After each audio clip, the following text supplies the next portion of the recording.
gelsin kadan ben ağım. Bir Allah'ım bir de sensin beni yaşatan.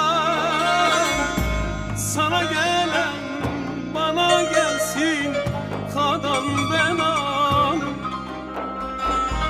Bu kar boran yaza döner, acılar tükenir biter. Sil gözün ağlama yeter. Sana gelen bana gelsin kadan ben ağım.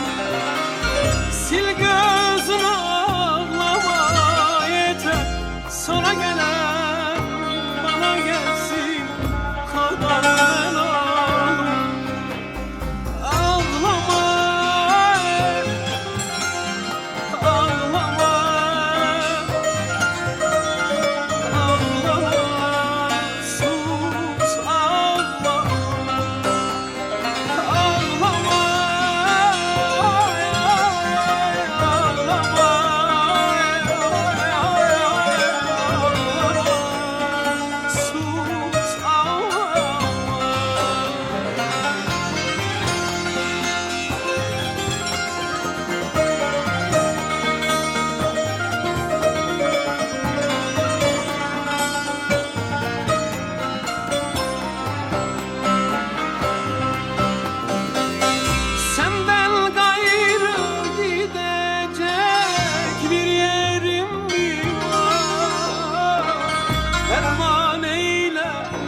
Gönlüme kadan ben ağım.